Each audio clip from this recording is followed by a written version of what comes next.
Seoul, South Korea, and experience the exquisite, fascinating palace called Changgyeonggung. Even more, we will be exploring the charming palace in the night, which will make you feel as if you are in a fairy tale. Are you ready to be enchanted? Good, let's start our magical journey and take our time to the past. Changgyeonggung Palace was built in the mid-15th century, 1483. Unlike other palaces like Gyeongbokgung, Changdeokgung, Changgyeonggung Palace was designed as a residence for the elders of the royal family. Therefore, the inner court of the residence is larger than the outer court used for administration. It was once destructed in the Japanese invasion in the 16th century, 1592, and rebuilt in 1616. This is Honghwa-mun, Honghwa Gate, which is the main gate of the palace. Honghwa literally means promoting harmony, in other words, inspiring the public through exercise of virtue. The king used to spread his virtue to the country by meeting the people in front of the gate. King Yeongjo collected public opinion in 1750 before enforcing a new policy. In 1795, King Cheongjo handed rice out to the poor in the celebration of his mother's 60th birthday. When we pass the Honghwa Gate, we come across a bridge named Okcheongyo Bridge. It is a bridge built in 1484, which means a flowing river as pure as a jade marble. The bridge has symbolic meanings. The goblin face carved under the arch of the bridge protects the palace against evil spirits. Passing the bridge means that we purify our minds before going into the holy palace. Did you purify your mind? Good, now you're ready to enter the palace.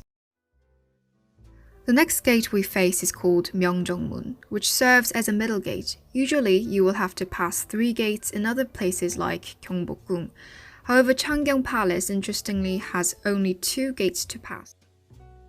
Now we're in the outer court of the palace, Myeongjongjeon Hall. It is a main hall where the official royal rituals and events took place, such as a king's enthronement, celebrations, ceremonies, state examinations, and royal receptions. When you look at the flat stone pavements, you will notice 2 rows of rectangular stones. These are called Pumgesok.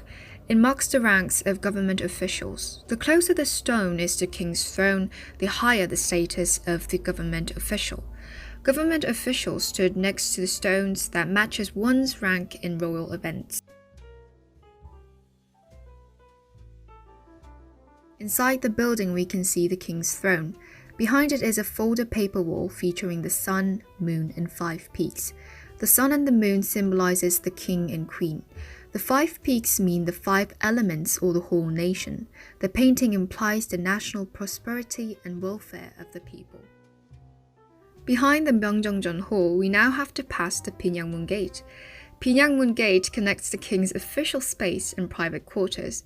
Pinyang means respectfully greeting the brightness, and brightness here means the king. Since this gate served as an entrance door to the king's private sector, it is strictly prohibited to go through the gate. Now, let's go and explore the private lives of the royal family. After we pass the Pinyangmun, we now see the Haminjeong Pavilion. This is a place which was used as the king's study hall where the officials gave lectures on Confucian classics to the king. The building has an open structure with green pine trees around it, and inside the walls of the pavilion is a poem called 4 Seasons written by a Chinese poet. The poem sings about the beauty of nature. Next to the Haminjeong, we now see Gyeongchunjeon. This is where the kings, queens, and princesses stayed. Gyeongchun means warm, sunny spring. The name itself makes the building welcoming and cozy. King Cheongjo is said to have dreamt about a dragon flying into this building, and he ordered to draw a dragon on the east side of the wall. Next to Gyeongchunjeon, now we see Hwangryongjeon Hall. This hall embraces the life and death of the kings. King Jungjong was born in this hall while Prince Sohyun passed away here. It was also used to keep the coffins and bodies of the royal family.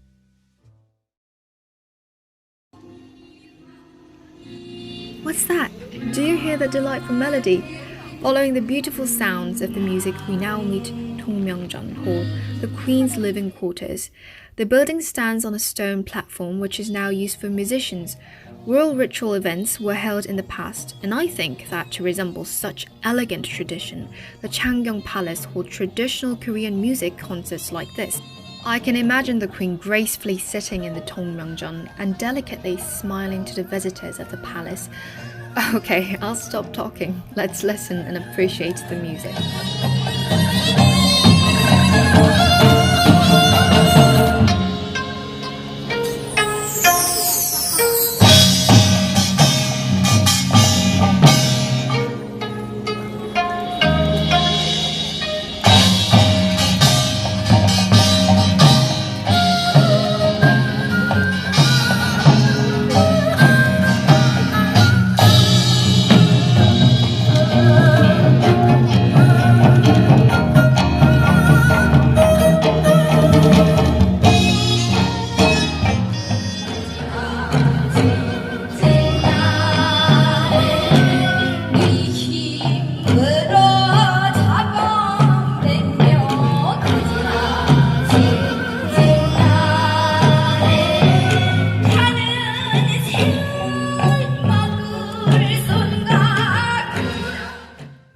Did you enjoy the music? I hope so.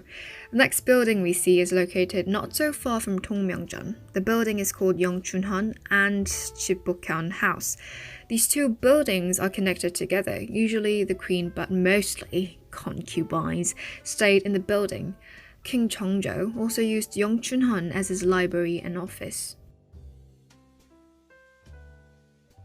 Now we're going to head to see the exotic lake and the grand greenhouse. Personally, these two areas are my favorite places in the palace, but unlike the charming appearances, a dark, painful history lies in the shadows. In the early 20th century, Japan invaded Korea to colonize the nation. At that time, the Japanese administration damaged and demolished numerous amounts of Korean palaces along with their rich and valuable buildings. Would you believe me if I told you this majestic place used to be a zoo? Can you imagine monkeys swinging in the woods, elephants and giraffes roaming in the palace? Unfortunately, these ridiculous imaginations were the reality of the palace at that time. The Japanese administration placed the construction in order to impair the palace to degrade the authority of Joseon. After the catastrophic construction, Japan built a zoo and a botanical garden in 1909. Therefore, a royal palace full of rich history worth 5 centuries turned into a complete joke, just like that. Despite the serene beauty of it, the pond you see now is the result of the construction. This pond is called Chundangji. This part you see was actually not a pond. It used to be a farming field where the king actually cultivated vegetables to experience the labor of farmers.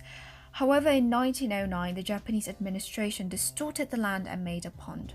There once used to be small boats and little cafes for entertainment. In 1983 July, the South Korean government closed the zoo and started a renovation construction into the form that we see now today.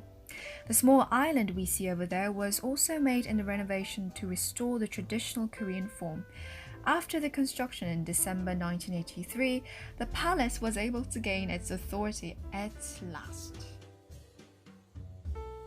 This peculiar grand greenhouse we see now was built in 1909 by a French company ordered by the Japanese administration.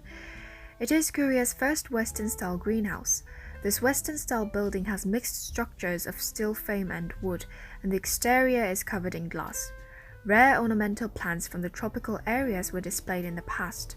However, after the renovation of the palace in the 80s, Korean native plants are exhibited in the greenhouse. It is interesting how a Western-style building can harmonize and blend in flawlessly in an antique Oriental palace.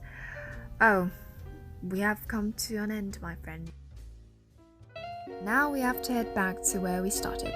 It is amazing how such a traditional and unique historical site is located in the middle of a city.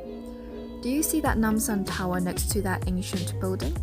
To see the present and the past coexist in one place and time is in fact what makes us captivated to the beauty of Changgyeonggung.